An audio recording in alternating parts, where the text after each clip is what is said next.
Hello there you guys, welcome to one of my videos. Going to be giving you my player ratings from Manchester United's 0-0 draw against Watford at Old Trafford. So, David De Gea, I'm going to give him a 6 out of 10. He had nothing to do, but his distribution was poor.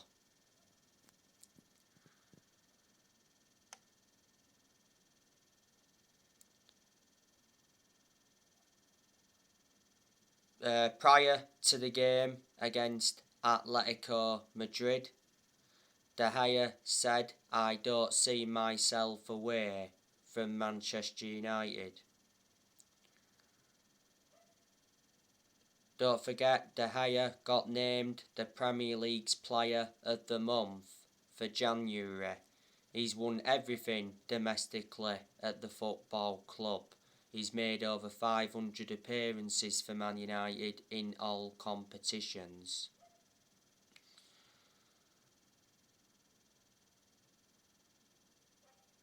This season has been his 11th season at Manchester United, so reflecting on that, he's been a long servant. He's been with us since the Sir Alex Ferguson era.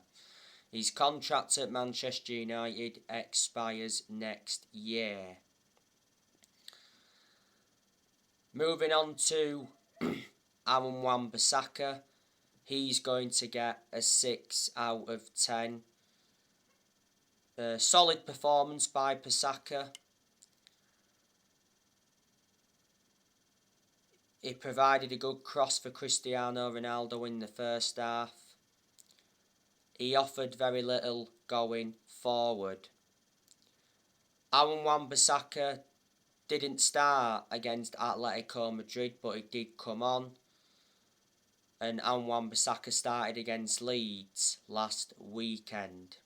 So he has played the last few games.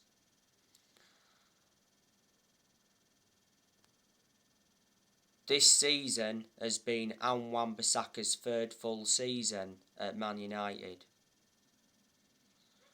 Manchester United got Amon Basaka from Crystal Palace, got him for £50 million. Moving on to Victor Lindelof, I'm going to give him a 7 out of 10. Defensively, Lindelof was good and he looked well composed. Lindelof started at right back against Atletico Madrid. He was in an unfamiliar role because Lindelof is predominantly a centre back. To be fair to Lindelof, he's done well in his last few games, but he's still not good enough to represent the club. You know, Man United need to consider offloading Lindelof in the summer. Manchester United got Lindelof from Benfica back in 2017, got him for £31 million. So Lindelof's been at Manchester United over 4 years now. He's under contract until 2024. Rafael Varan, I'm going to give him a 6 out of 10. Defensively, he was pretty good. He brought the ball out well from the back and showed good composure.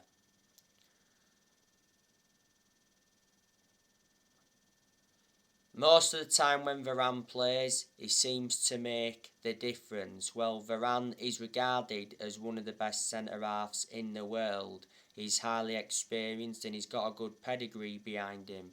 Look at the amount of silverware he won when he was at Real Madrid.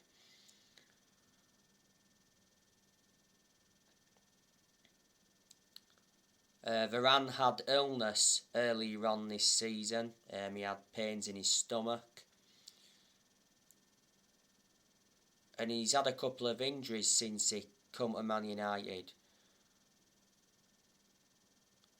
Manchester United signed Varane last summer from Real Madrid. We paid 34 million up front.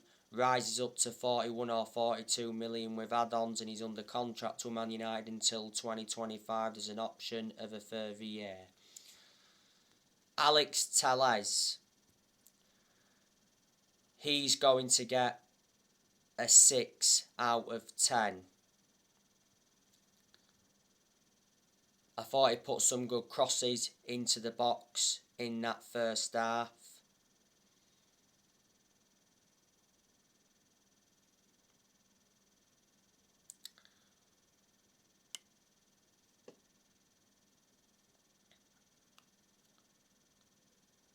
And he had a good chance from a free kick. He offered little going forward, but defensively he was alright.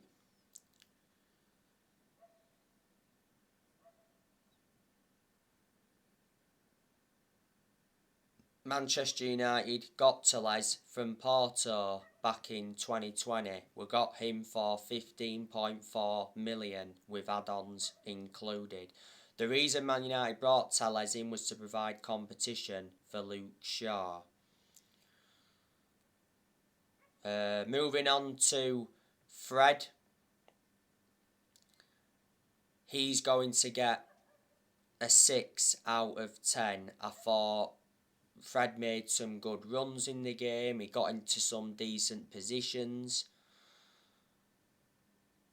And he looked quite good on the ball.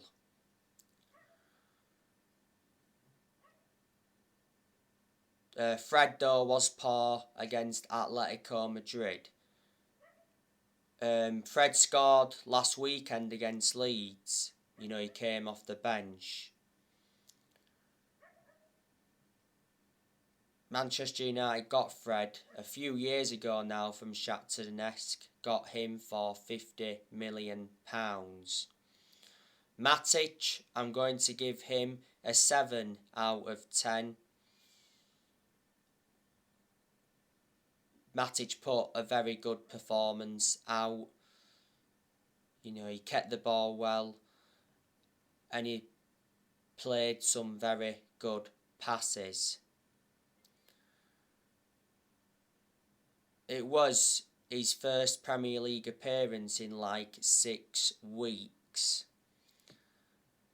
Matic isn't one of our first choice midfielders. He's the only predominant centre defensive midfielder Man United have got at the moment.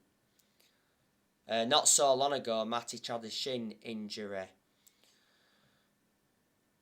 Matic is out of contract at Man United in the summer. He'll leave Man United in the summer. Manchester United got Matic from Chelsea back in 2017, got him for 40 million. So Matic has been at Man United now over 4 years. Bruno Fernandez, I'm going to give him a 6 out of 10. Bruno Fernandez had some good chances in the game.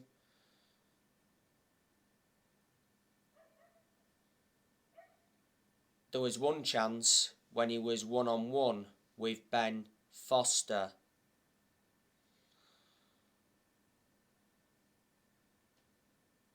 Fernandez had like 2 good opportunities in that first half.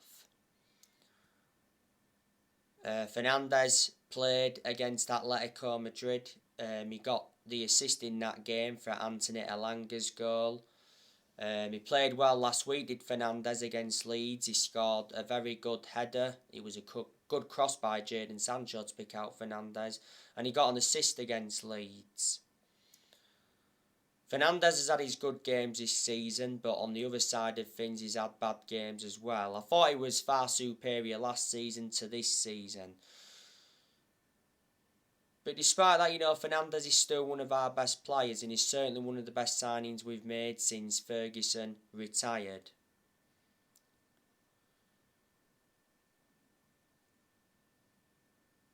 Fernandez has been a Manchester United player for 2 years. Manchester United got him from Sporting Lisbon back in January 2020.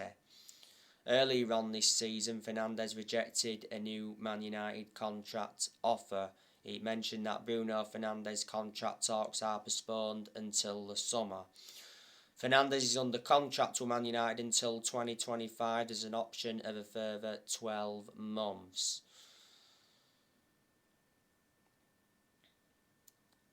Moving on to Anthony Allenger.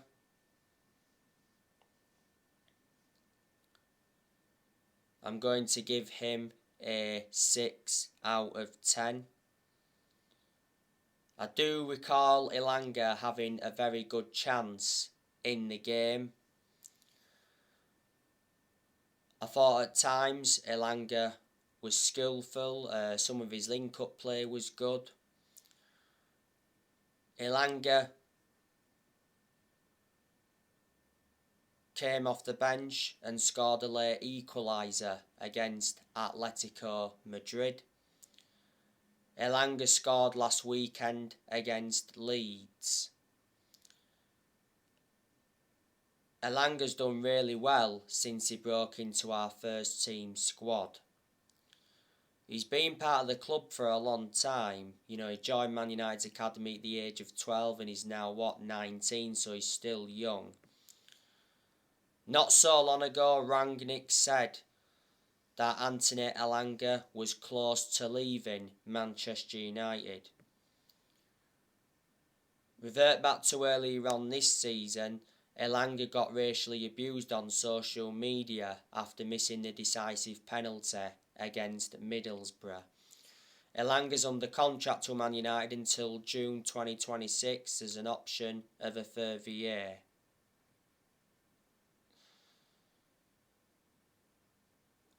Moving on to Paul Pogba, I'm going to give him a 5 out of 10. He weren't that good. I do recall him having a good chance in the game.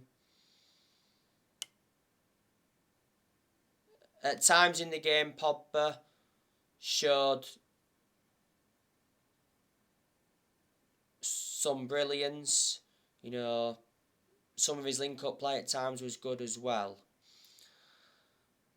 But I've seen Pogba play far better than that. Pogba was poor against Atletico Madrid. You know, he was very sloppy in possession. Pogba played very well against Leeds last weekend. You know, in that game he kept the ball well. He got into very good positions. Made some good runs and he did create that chance for Ronaldo in the first half against Leeds.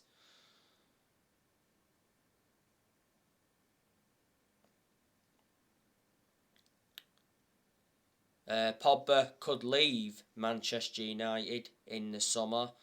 Earlier on this season it said Pogba is open to Premier League offers if he leaves Manchester United this summer. Pogba's out of contract at Man United in the summer, but earlier on this season it said Pogba would be open to staying at Man United beyond the end of his contract.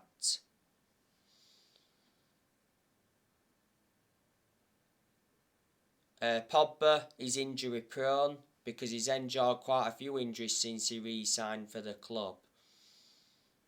This season has been his 6th season at Manchester United.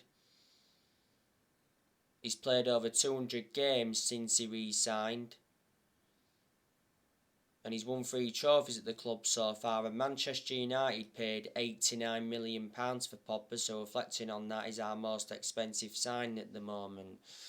And Cristiano Ronaldo, I'm going to give him a 3 out of 10. Ronaldo had a lot of chances. His finishing was very poor. You know, Ronaldo hit the post. Ronaldo did score, but it got disallowed for offside. Ronaldo is out of form at the moment. The last time Ronaldo scored was the 2-0 win against Brighton. Prior to the Brighton game, Ronaldo didn't score in his last 6 games.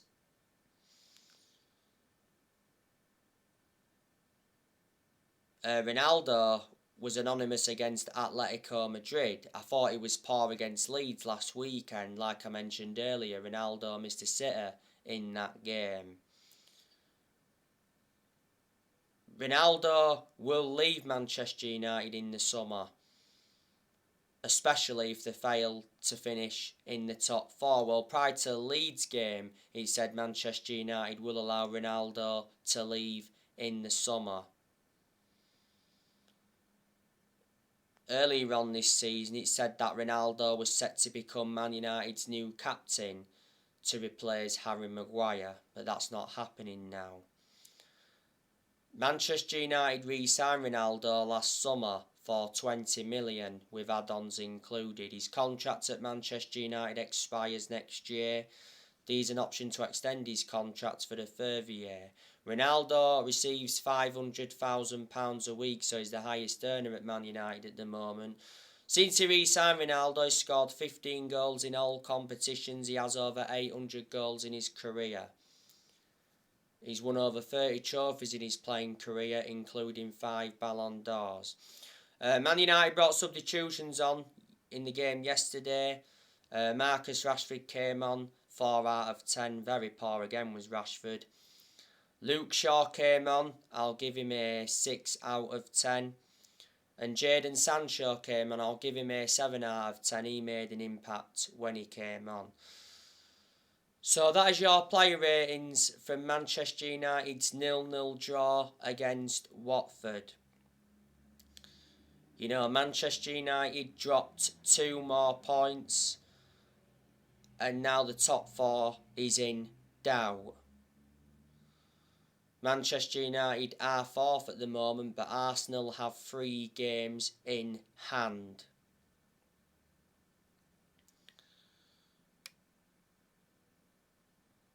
By the way, Rangnick hit out at his Manchester United players after the Watford draw.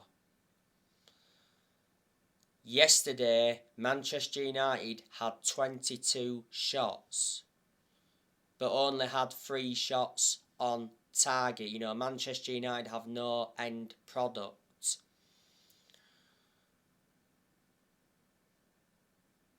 I was expecting Manchester United to beat Watford because Watford are a very poor team. Watford are in the relegation zone. I'm expecting Watford to go down this season.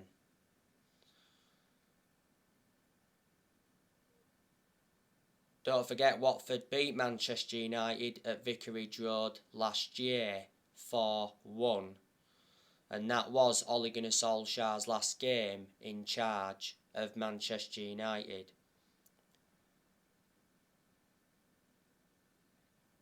And it was Claudio Ranieri's last win as Watford manager. Watford's manager is Roy Hodgson. Watford appointed him in last month. Roy Hodgson left Crystal Palace at the end of last season. Roy Hodgson has managed a lot of clubs in his managerial career. He's too old now to be managing. Before Roy Hodgson, Watford had Claudio Ranieri. You know, Watford sacked him earlier on this season, and before then Watford had Xisco and Watford sacked Xisco.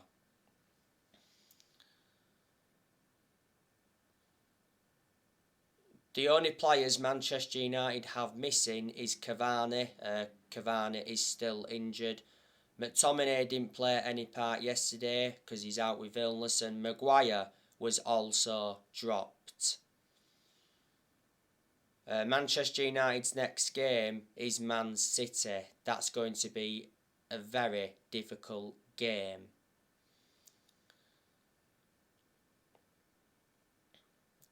Ralph Rangnick, he's been Manchester United's interim manager for around 3 months now.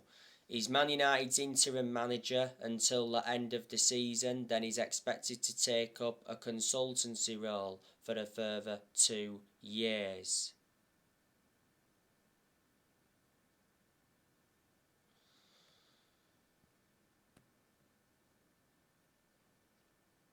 Rangnick wants the Man United job on a permanent basis.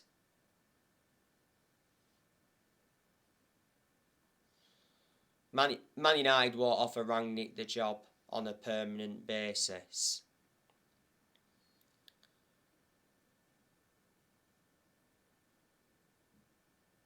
Unfortunately, Rangnick did not get backed in the January transfer window, and at the first he got promised he was going to get backed. Rangnick's endured one transfer window as Manchester United's interim manager. Man United endured a very poor January transfer window because we didn't make any signings. We should have let Lingard and Henderson leave last month with lots of exits, and we had the incident with Mason Greenwood towards the end of last month. Man United let around 8 players leave last month. Before Manchester United, Rangnick was the head of sports and development at Lokomotiv Moscow. Rangnick's tried a few different formations since he came in. Obviously started with the 4-2-2 formation, then obviously he's used a 4-3-3 formation. And a lot recently he's gone with that 4-2-3-1 formation. Obviously we went that formation a lot when we had Solskjaer. Earlier on this season, Rangnick recommended Ewan Sharping as an assistant coach and analyst. He also recommended Chris Armisen as an assistant coach, and he recommended Saz Chalenzin as a sports psychologist.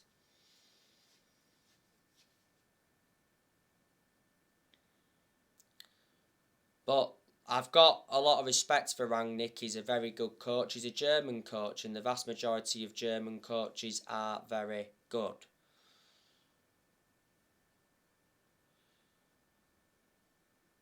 As you all know, Rangnick and Richard Arnold want Erik ten Hag to become Manchester United's next manager.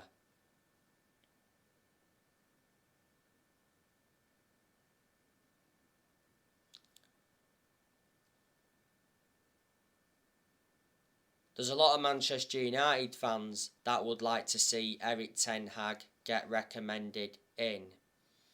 I think Erik ten Hag, if he became Man United manager, he'd suit the strappings of the club and he would be capable of winning trophies. You've got to admire what Erik ten Hag has done at Ajax. You know, he's developed the young players well, he's won a couple of titles with them. Revert back to 2019, he got Ajax to the Champions League semi-finals. So there you go, and he's been Ajax manager for over 4 years now. Ajax appointed him in back in 2017. His contract at Ajax expires next year. Ajax is the 4th club he's managing in his managerial career. Before Ajax he managed Utrecht, before then he managed Bayern Munich's reserves, and before then he managed Go Ahead Eagles. You know the news on Mauricio Pochettino? Not so long ago, Mauricio Pochettino rejected Manchester United as he's waiting for Real Madrid. Real Madrid want Pochettino to replace Carlo Ancelotti. Real Madrid are unhappy with Carlo Ancelotti. It's very likely that Pochettino will leave PSG at the end of the season. Pochettino's been in charge of PSG for over a year. I think he's won a French Cup with them. His contract at PSG expires next year.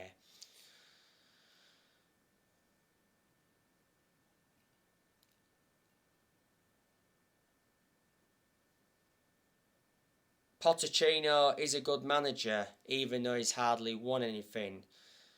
He's managed in the Premier League before, which is beneficial, because before he endured a 5.5-year managerial tenure with Tottenham.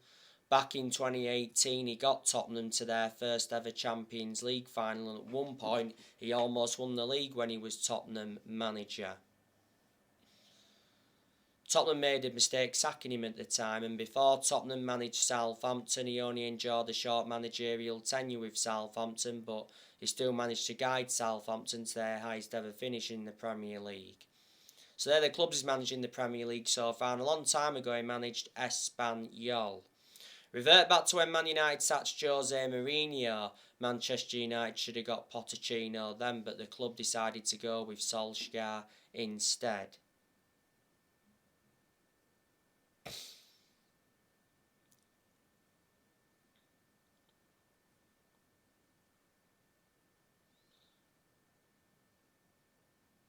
You know, Man United are looking for the 5th permanent manager since Ferguson. You know, Man United have sacked 4 permanent managers since Ferguson, even though Man United are not really known as a sacking football club. So the 4 managers we've sacked since Ferguson, we sacked David Moyes, Louis van Gaal, Jose Mourinho, and last year Manchester United sacked Ole Gunnar Solskjaer.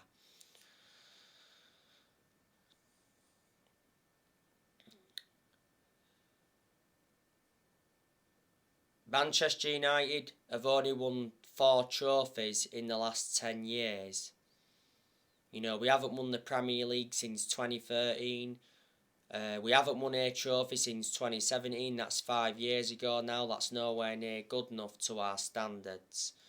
The only chance Man United have got of winning the trophy this season is the Champions League, but I'm very sceptical we'll win that. Obviously, Rangnick's aim for this season is for Man United to finish in the top 4, but finishing in the top 4 is not a successful season for Man United.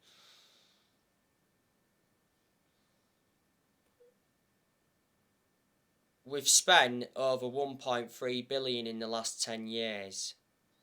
We've brought over 40 odd players in since Ferguson retired, and let me put into the equation, none of this squad is Rangnick's. You know, Rangnick is inheriting players who other managers have brought in. In the summer of this year, though, I'm expecting Manchester United to make signings. We'll want to get a midfielder because when Rangnick first came in, he identified Manchester United's midfield as a weakness. On the other side of things, I'm expecting a lot of players to depart the club in the summer. I heard up to 11 players could be leaving in the summer, as John Murtough is looking to raise funds. So in the summer, I reckon Cavani will leave, good chance Ronaldo will leave, Mata will leave, Lingard will leave. We'll look to offload Van der Beek and Martial at the moment. Van der Beek's out on loan with Everton and Martial's out on loan with Sevilla. Matic will go in the summer, like I said. Good chance Pogba will leave. Jones and Bailly will leave. Man United could look to sell Maguire in the summer. We could even sell Basaka in the summer. And we'll look to offload Dean Henderson. So anyway guys, there'll be more videos coming up soon. Drop your comments, likes below on the channel. If you do, consider subscribe as always, and take care. God bless. See you all again very, very soon.